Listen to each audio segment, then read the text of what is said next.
Okay, all right, Kelly, take it away. All right, so welcome everybody to the Monday Zoom meeting on September 14th. And I'd like to turn it over for Tammy to lead us in the Pledge of Allegiance today.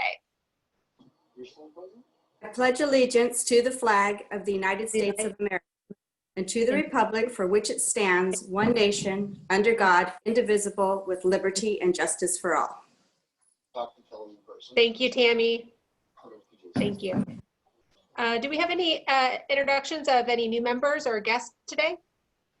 All right. Yeah. Jennifer, do you want to say hi from,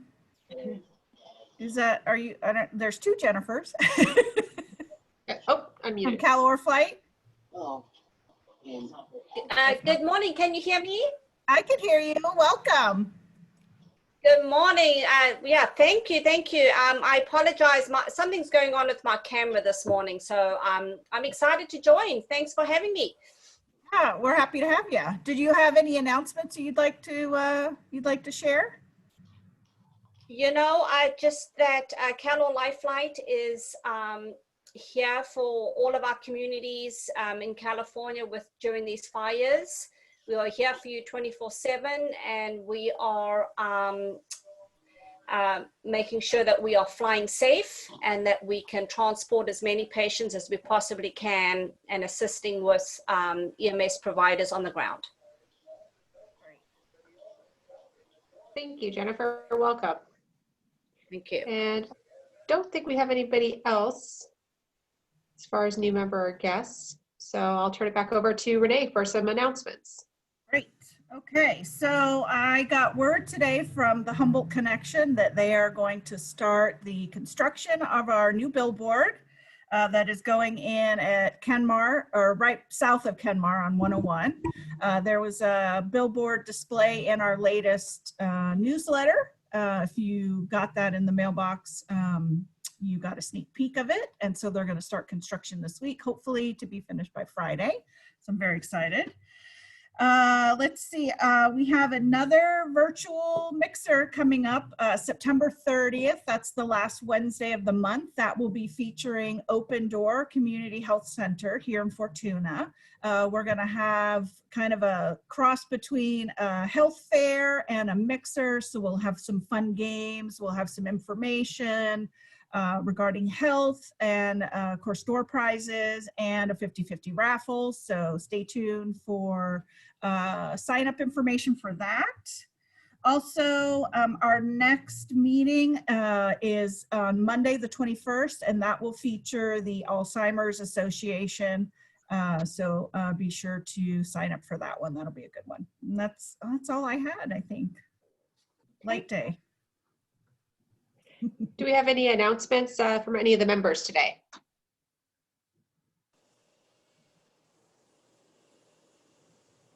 Such a quiet group.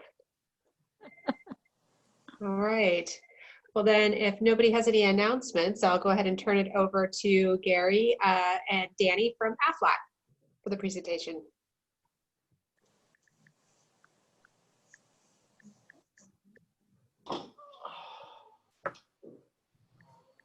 Okay. Can everybody hear us all right? Yay. Perfect. So, quick introduction. So, I am, and my new fancy title, apart from just being Gary, is Regional Sales Director for the North State of California for Aflac. So basically, our geography is everything I used to have. So if you think about Benbow, and you go all the way across everything above Chico, so kind of Corning north to the Oregon border and then to the Nevada border is our area, of which a lot of it is on fire. So yay us. So that is kind of our geography. We're based here in the Eureka office. The Eureka is my old office is the regional office now, but we have a brand new office that we're getting used to in Redding.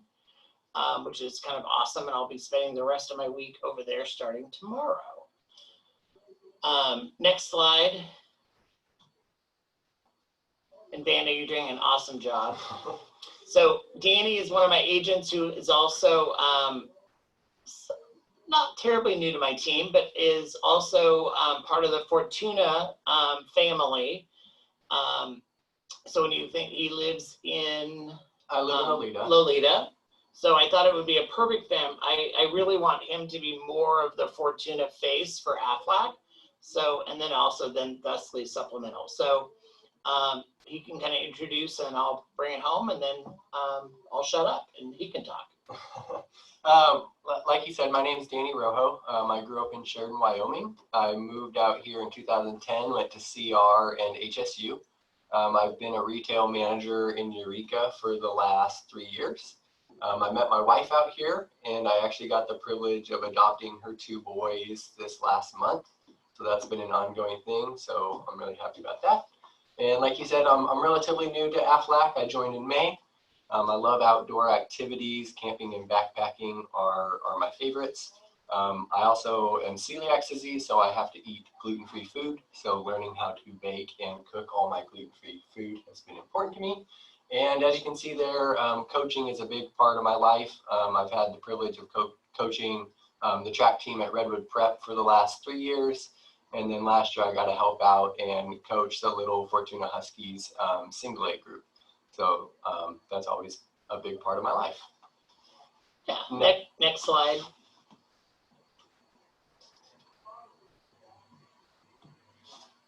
So a little bit about me, 5th generation California, and I'm proud to say that the Cal Fire people, by some miracle, the Barnes Ranch complex down in above Covelo did not burn to the ground.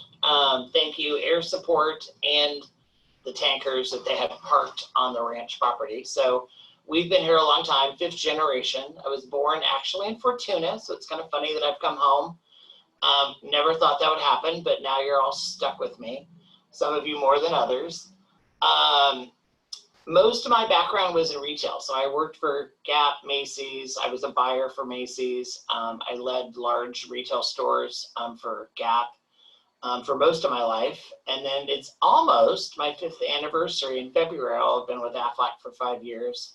Most of that has been in leadership up here, based in Eureka. Jeff and I have our house in Fortuna. He's a little banker, works for commercial side of Umpqua, which up until recently, our dining room I decided was Umpqua commercial, but now we have gotten rid of our guest room and he is now set up in there. Because who's ever going to come visit us? Who needs a guest room now? So, but we did need a dining room back. So him and I have been together for over 2 years now, so that's kind of, who knew that I would get all situated here. No kids, but we got lots of little short people, of which my oldest is about 15. That's Max, when he can actually jump on furniture. And then cooking, travel, a ton of volunteering. This is, which will be near and dear to most of us, the tablescape that we did at this year's annual dinner, which was super fun. And then I was born in Fortuna, but I really grew up in, I don't know why I'm moving my cursor, like you can see that. Grew up down in the Napa Valley, so this is me at a birthday cooking down there. And then we've been fortunate here, so this is me winning. We had 8 quarters of growth based here in Eureka, so we've kind of turned around Aflac on the North Coast. So that was me winning an award with the big dog peeps. Next slide. So we're going to talk about, supplemental insurance, and we're also going to really focus on what it is, how it can help, and we're going to focus on COVID times and how it can really benefit people and businesses during these strange times. So supplemental insurance, they are policies that are designed to go hand in hand with whatever major medical you already have, or for businesses that don't already have an employer-funded major medical plan. It can really be that base layer of benefits for them to help cover themselves and their employees. There's a variety of options that people can really customize their plans towards their personal needs, family history, budget. And again, it gives people an extra peace of mind. We never expect things to happen, but when they do, it's really nice to be able to call somebody and know that you're covered for those instances. And it can really bridge that gap of your deductibles, co-pays, co-insurance. So it can really benefit in a lot of different ways. Next slide. These are the reasons that I love supplemental insurance. Like I spoke earlier, they're customizable. So towards people's lifestyles. For me, I have 2 boys. I love to hike. So an accident plan is perfect for someone like me because it's going to cover anything from poison oak if I get it while I'm out hiking and need to go get some sort of treatment for it. If my kids are playing sports and they break their arm, which has happened before, and I go take care of it, I'm going to get money to take care of that and take care of my family. Also, things like family history, we can really customize it towards that. If you're like me also who has heart disease in the family, you know, a plan like a critical illness plan that's going to cover your heart attacks or your strokes. When those things happen, it can actually be really financially burdening on people. And to have a policy that's going to pay you money to take care of things like that can really go a long ways. And then finally, also budget. Supplemental plans are typically very affordable. Me personally, I look at 2 hours worth of wage per week is kind of like a supplemental budget for people. So even somebody who, let's say, makes minimum wage $13 an hour, they put away 2 hours worth of wages a week. That's $26 a week. They can really create their own little plan to create a safety net for them. Another thing that I love is that there's no coordination of benefits with our plans, and it pays the policyholder, not the doctors or the hospitals. So something happens, you call myself or one of us, we have a claims administrator locally here.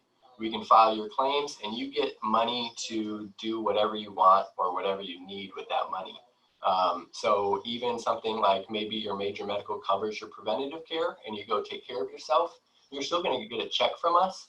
So you can actually make a little bit of money for just taking care of yourself, which I think is really important. And then also it can help create that robust benefits package so that you know when something happens to you, you can call us and you're going to be covered. So that's a great feeling. Next slide. So why should you say yes to supplemental insurance? There's reasons for employees and there's also reasons for employers. Employees, you know, major medical sometimes isn't enough. You can have out-of-pocket costs that can be all the way up. As you see, these are 2018 numbers, so it's probably gone up. But your out-of-pocket max could be upwards of $7,000 or even $14,000 for a family. A lot of people don't have that type of money laying around, so it makes it really difficult. Also, people aren't prepared for out-of-pocket expenses. You know, 58% of employees typically have less than $1,000 in their savings to take care of things like that. A lot of them can't go a couple weeks without a paycheck. So having those plans in place can really benefit them. And also, people work hard for their money.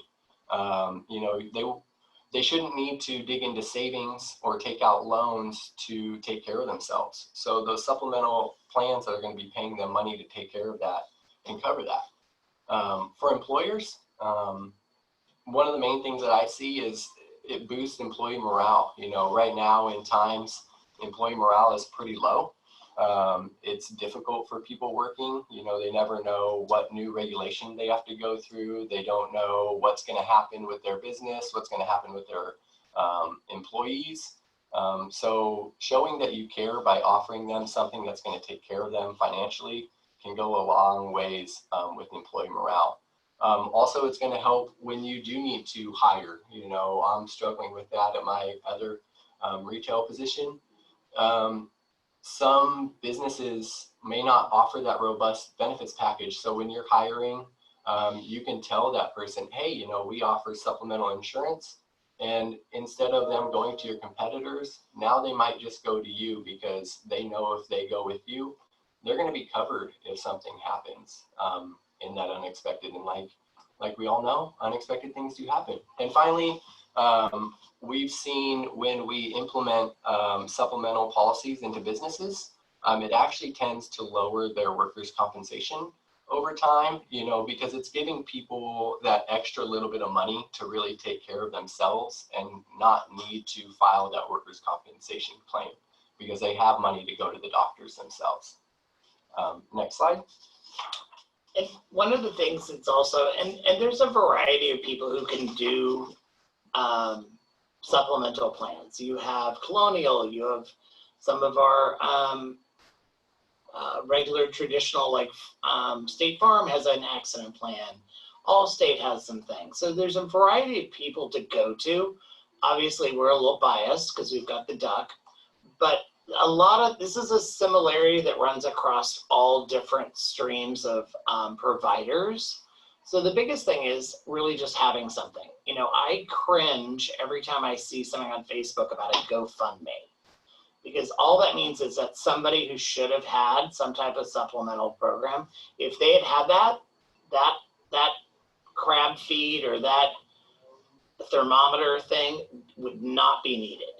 And we see those all too frequently.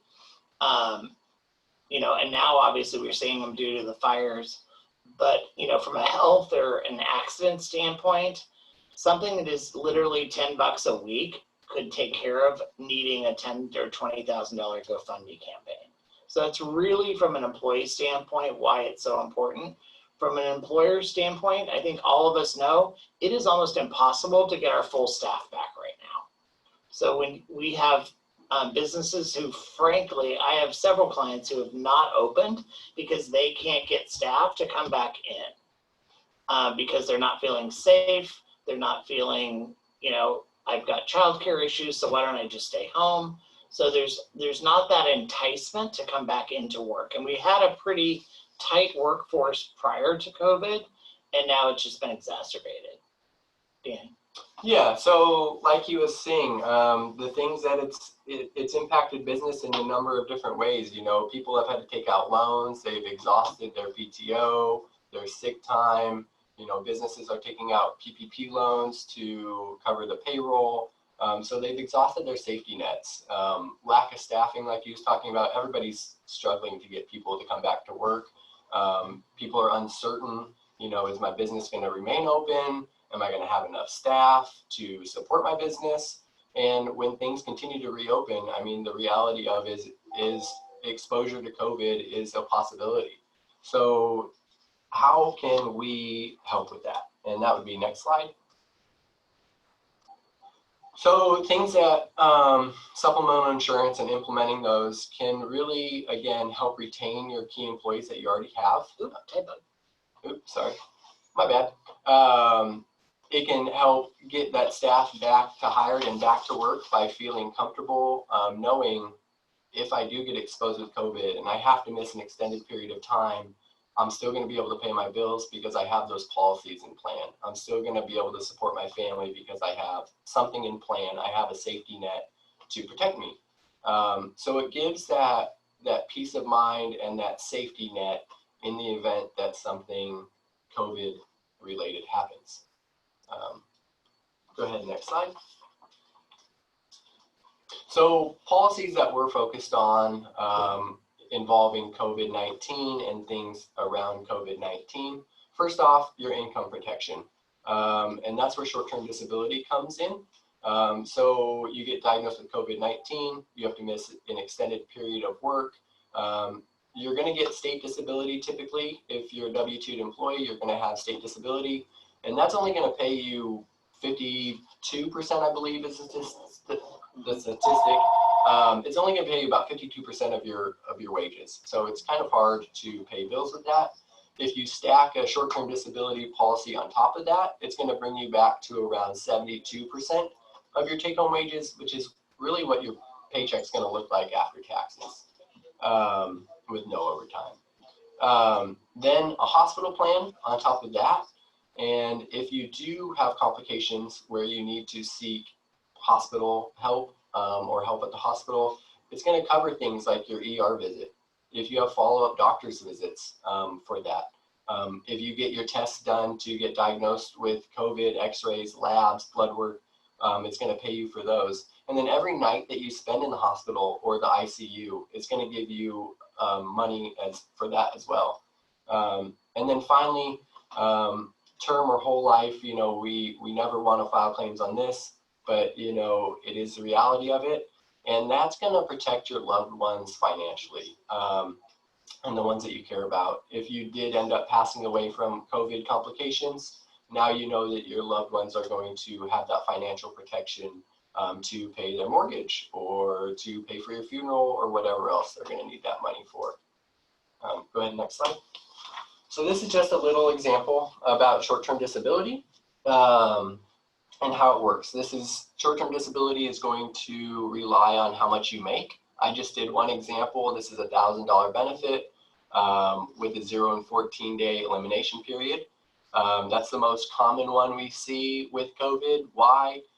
Because typically employees already have their sick time or their PTO to really cover those first 14 days that they're out.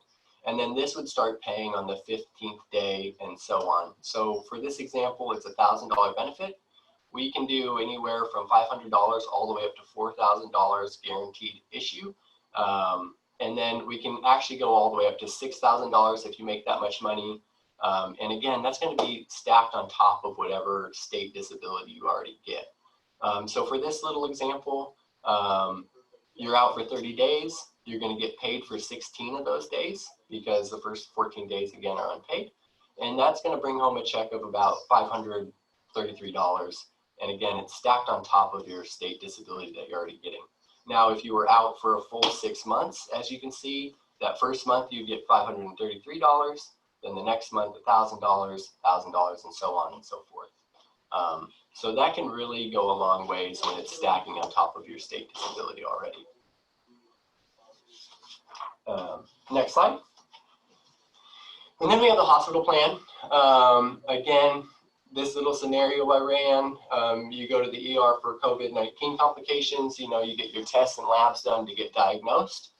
You're admitted to the hospital and maybe you have to spend 2 nights in ICU, maybe 10 more days in the hospital while you recover. And our hospital plan is going to pay you that initial hospital confinement.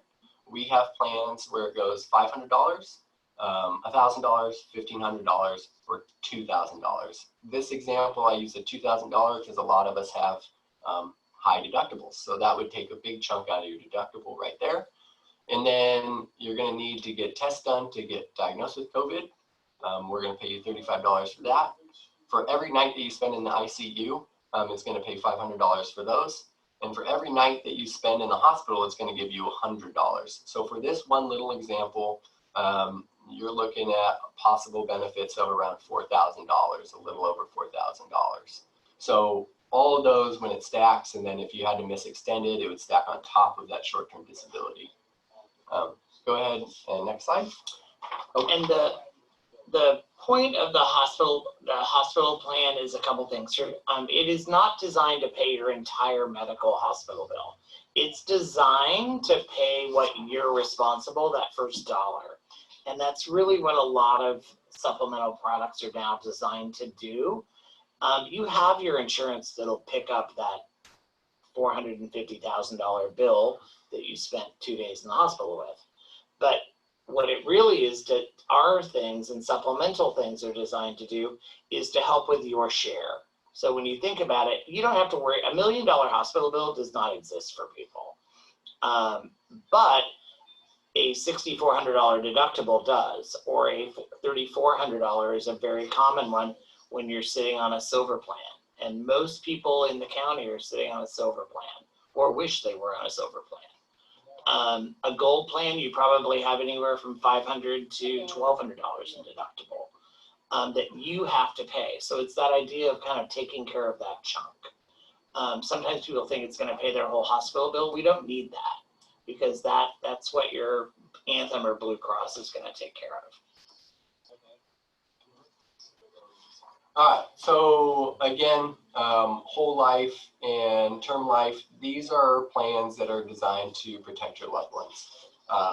You know, for this example, if you did end up passing away due to COVID-19 complications, your beneficiary, if you had a $100,000 plan, is going to receive $100,000. That's going to help cover funeral expenses. Funerals are expensive. You know, if you had leftover mortgage that you needed to pay, it could pay your mortgage. If you had some debts, it could pay your creditors. or any leftover medical bills that you need to pay. And again, it's just taking care of your loved ones when something happens financially. Next slide.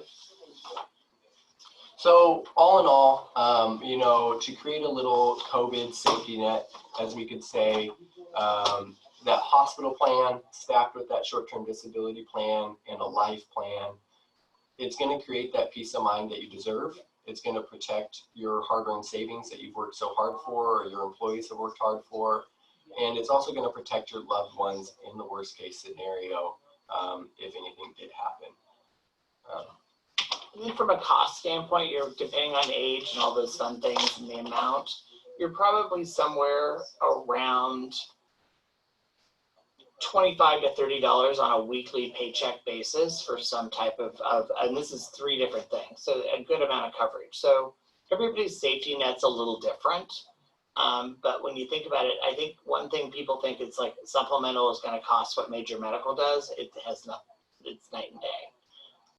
So it's just that idea of, you know, how are you putting something in place? And then when you go back to looking at, there's a benefit for your staff and your team, and there's a benefit for you as the owner, business director, of how are you attracting talent, making your talent comfortable, which is probably one of the biggest things now, because, you know, I don't know if anybody has fun listening to the news anymore. I mean, you have to find the good news. So when you think about how are we putting ourselves in a place to really feel comfortable, we as business owners, we don't really know what this second wave or 15th wave is going to be like. We keep hearing about the fall flu season. So, you know, whatever that means, you know, it's creating uncertainty in the workforce about, you know what, should I just stay home and keep doing what I've been doing? Or, you know, do I really feel comfortable coming back to work? At some point, people need to come back to work so we can run businesses that then it's a virtuous cycle. So, you know, adding something in place on that side is really rather crucial to think about how are you just protecting yourself and making yourself more attractive to come back as an employer. And it's pretty clear how it would be helpful as an employee. Any questions?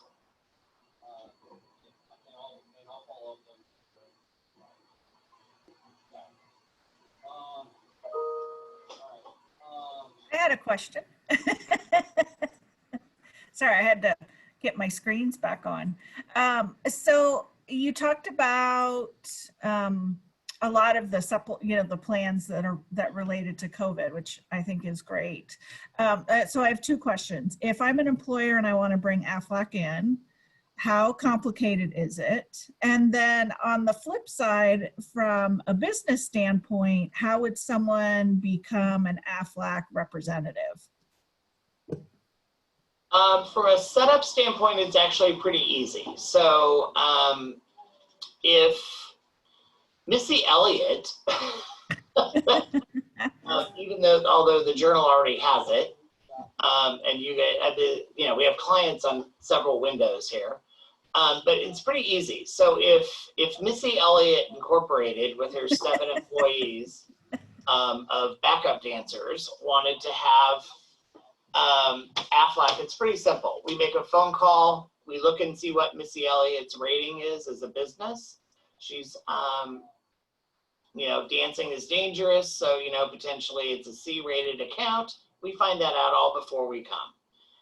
Danny would do about a 20-minute phone call to build the house. I call it kind of putting up the the foundation and putting up the 2x4s. When we enroll, that's putting in the curtains and the electrical and all those things, but kind of building what plans, who's the, you know, Missy Elliott Incorporated, she's an LLC, she pays bi-weekly, that's just logistics. And then it's usually depending on how many employees it takes. In old days, pre-COVID, we did a big meeting. We can do Zoom education meetings all day long, have your whole team on. I just did this with C. Crane last week. You know, everybody was on, I talked about what was going on, and then set up follow appointments. So it's pretty simple like that. We can educate virtually. We can also educate one-on-one. Jennifer and I have done a ton of meetings together where we talk about both Aflac and CalOR. And then you have an enrollment itself. So we decided, hey, what days are best? Okay, we're going to do it. You know, Tuesday and Wednesday, we'll have a educational, some type of education segment, which is about half an hour, 20 to half an hour. And then to enroll a person, it's about 20 minutes to just get it knocked out. So based on your staffing levels, you can see if you have 4 people, it's probably going to take about 2 hours to knock that out. If you have Missy Elliott and her team of 10, probably needs day 1 for a couple hours, and then usually need a day 2 because she's got to go home and talk to her other half and see, you know, and people may need to have some questions, talk to their spouses, and you knock it out the next day. It's pretty simple. And then from a recruiting standpoint, I have a couple things that are available. We do have a district position open on the coast, which I'm anticipating is kind of Eureka North up to the border. But sometimes it's hard with geography because then somebody calls you and you end up in Fortuna. So, but in theory, it's going to be Eureka to the border. And then that'll be our second district on the coast. My district was so big, it's literally a little too large for one person. And then I also have Reading, so I'm absolutely looking for like Susanville, that whole area is another opportunity.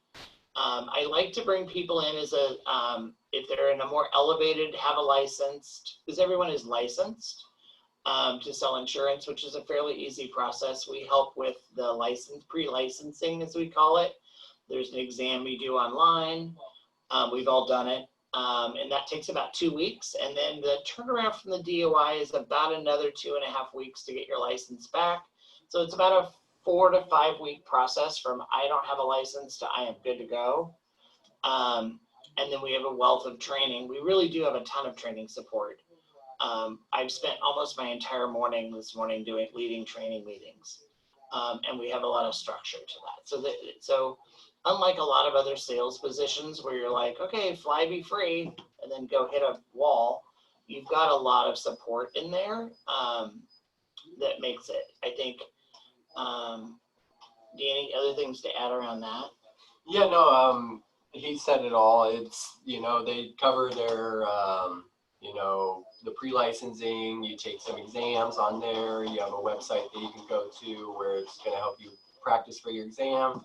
I went to Reading to go do my exam. You take your test, you get your license through the Department of Insurance, you get appointed through Aflac, and then, you know, constant trainings, just big learning curve, but they do a great job here at Aflac of all the different trainings. We have weekly trainings, bi-weekly trainings. We have 2 different trainings each week that we really attend. So it's nice. Yeah. Other questions? Yeah, Gary, what if somebody is self-employed or maybe works with a smaller company that doesn't contract with Aflac or provide that as a service? Can somebody just come to or contact you or Aflac to get the supplemental coverage on their own accord? Yeah, you can have Aflac 2 ways. It can be through a payroll deduction, which is a little bit cheaper, and you get pre-taxing, which is powerful. And there's a little bit more guaranteed issue things. But anybody on the call, like literally if Jennifer was like, hey, Gary, I want a cancer plan. Okay. The only things you can't have, unfortunately, when you're on a direct individual basis, hospital and disability, because there's no business there. But there are you can have life insurance, there's accident, there's cancer, major medical plans. There's other plans that we can put in place. And I hope that next year hospital will be coming back online for individuals. We have such a big gig economy now that that's really important. So those are the 2 ways, but it's really that simple.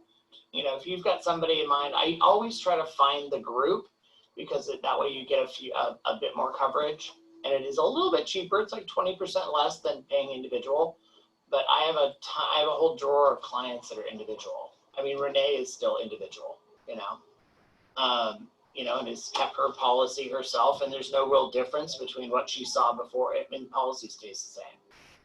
So, great question. Anybody else? Miss Elliott? We don't do pet insurance, but we've actually looked at that, and it may be coming. I buy that. Yeah. My group's all good. We I sign an Aflac check every month. So I know my HR person must be showing it and introducing everybody. Yeah. So we had an interesting lady come a couple, like, I'm gonna say it was like 5 years ago. We didn't have Aflac for a while. It was well, it was hard. The hardest part is just getting it to the employees and getting them to listen. That's really like the hardest. Yeah, that would be the challenge. But it's pretty simple. Like Renee and I had a really good system with Fernbridge Tractor. And it was like, oh, here's a new person. Oh, come on down. It's pretty simple. Mm-hmm. It's just how we manage those things. That's why I say, like, Jennifer and I do a lot of things together. It just because her area and my area overlap, especially now, with me being on that side of the hill. So it really does. It should be simple. It really should be complicated. Do you think that you should talk to people when they first come aboard, or do you like to wait until they're official, like the 3-month status? I think people should be educated after their first, if say they're eligible after 60 days, after their first month, then we should chat with them because, they may not like it there and leave after a quick couple weeks. But once somebody hits their 30 days, then they need some education and then it can be put in place. I have an opening. Yeah. Not because he didn't like it. Okay. That's all. Didn't like you. He didn't like you. What's there not to like? I'm just in my bedroom. Take it out. I didn't even, he was in and out so fast. I didn't even really know his last name. I think I only signed like maybe 1 or 2 paychecks. He went back to his old job. He couldn't handle it. Oh, God. Do you want to tell us about your job opening? It's a sales job. If anybody knows anybody that's fun and energetic, that's all it really takes. We train everything beyond that. And during this time, it's awkward and you're pretty much an order taker and you present opportunities and that's about it. Any other questions that we can kind of button up? Hey, Gary, are you doing any of the schools, local schools? Schools are somewhat of a train wreck. We are. We have about 14 of the school districts. We're just now really reaching out to them now that they're sort of getting their protocols in place. They were so swamped that it was just a challenge for them. So I just left them alone. Normally we take care of schools in May before you go out of session. And then we see you again in late September once you're back in session. But this year, obviously we just held, but I'm working with Redwood Prep. I'm figuring out when we're going to do their Zoom meeting. Fortuna we do in December, so they're a little later. And different schools have different plan years, so some of them fortunately will be in February and end of the year, so hopefully it'll be a little calm down. Schools are a challenge now for obvious reasons. Yes, they are. Yes, they are. Thank you very much, Gary and Danny. Does anybody else have any other questions for either of the two? Well, thank you very much for your time and very informative meeting in regards to Aflac. And thank you everybody for joining today. Have a great rest of your day. Bye, everybody. Bye. Take care of your neighborhood. Bye-bye.